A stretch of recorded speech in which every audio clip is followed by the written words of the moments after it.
You ran the Enneagram, you did the strength finders, everybody's got a label, but something's still off. And today on the podcast, we're going to dig into some of the real staff personality problems, like what happens when personalities and temperaments and attitudes go unchecked beneath the surface.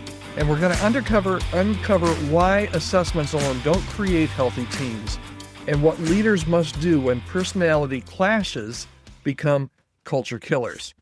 Hi there, my name's Todd Rhoades. I'm the co-founder over at chemistrystaffing.com, and I'm your host right here, like it or not, on the Healthy Church Staff Podcast.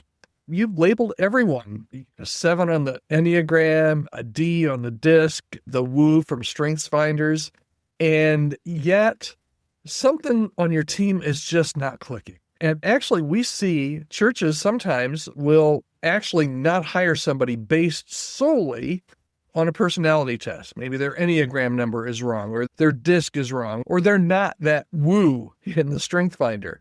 And hiring is much more than just looking at a personality test, because sometimes personality tests can be a little deceiving. What if your biggest staff personality problem isn't one that you can diagnose with one of those tests, or just by looking at a chart?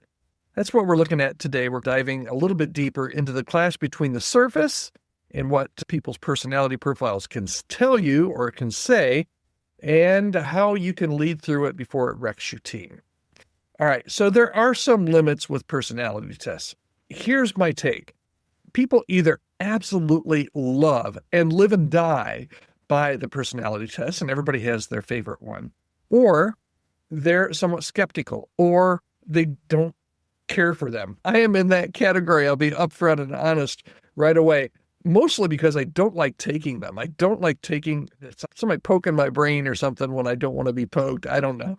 But then when I get the results, I'm usually like, ooh, wow, that's pretty spot on. We love these assessments. Some of us love them. Some of us hate them. But a lot of times we love the assessments because they can give you some clarity and some language. They can tell you a lot about a person that you don't know that well. But personality frameworks don't do certain things. And you need to remember this as you're looking to hire somebody, or you're looking at somebody on your team, and you're looking at whatever personality profile you want to use. Personality profiles do great in some areas, but they don't do great in other areas like these. Like they don't reveal emotional maturity. I've not seen a personality test that can do that yet. They don't predict your spiritual health, although there are some tools that what I find is that people can lie. And believe it or not, pastors can shade the truth a little bit, even when they're taking an assessment. And they don't account for any kind of power dynamics or conflict styles that this person might have on your team potentially, okay? A team of compatible personalities can still implode because real chemistry is a lot deeper than labels, and it goes a lot deeper than what you're going to find on any personality assessment. Personality clashes actually show up. It's rarely dramatic. It's usually pretty slow. It's the passive-aggressive resistance that begins. Maybe it's the constant idea that shuts down the skeptic. It could be the fixer who just doesn't listen and does their own thing, or the dreamer who avoids any kind of follow-through, but they've always got great ideas. These aren't bad people, but unaddressed patterns of relating fracture trust and effectiveness. So you need to be on top of these. So what do you do about it? How do you pay attention? Because that's the thing that you really have to do. You have to pay attention to behavior, not just the wiring, because wiring is one thing and how people act out, even with their wiring, is something sometimes totally different. So how do you do that? One way is to just set clear relational expectations alongside of those job expectations.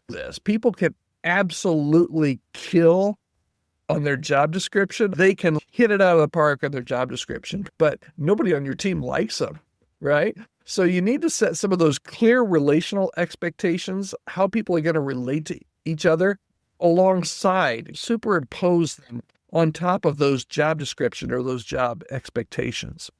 You need to be able to normalize that peer-to-peer feedback and the team reflection. We talk about that all the time here on the podcast, about communication and teamwork together. And you need to be able to coach toward that self-awareness, not just the productivity. Like you can get everything done on your list, but you can tick off everybody in the office at the same time. You've probably worked with that person before. I know I have. And here's maybe even a bonus tip. Maybe do a team detox where you just pause and talk about how you're working together and not just what you're working on. So maybe talk about those team dynamics and how you can improve them. Maybe you need more time together. Maybe you're isolated. Maybe you're siloed, and getting everybody together can kind of help with that. All right. I hope this has been helpful. Final thought for today is just this. And I'm speaking to the people that hate the assessments, and I'm speaking to the people that love the assessments. All right. Great teams on your staff, on your church staff, are not built on matching personalities. They're built on, it's a lot bigger than that. They're built on mutual maturity. They're built on empathy and on mission alignment. And sometimes personalities clash. And you as a leader need to be on top of that and make sure before people end up hating each other, that they can learn how to mitigate those personality clashes and actually get to work together. I'm interested, what's one personality clash that you've seen drain a team? Maybe it's something that's draining your team right now. Maybe it's something early in your career that you saw that was just so dysfunctional. There's one person, one personality that just ruined it for the whole team. I'd love to hear your story. Reach out to me, podcast@chemistrystaffing.com. All right, that's it for today's podcast. We just celebrated. This is episode 501. Last week, I missed it. I totally missed it. We celebrated our 500th episode here on the Healthy Church Staff Podcast. And I know some of you have been along for the whole ride. So thank you so much. And if you want to catch up on anything, you can always go to chemistrystaffing.com/podcast. And you'll see all 501 episodes right there for you. All right, thanks for listening, and we will see you again.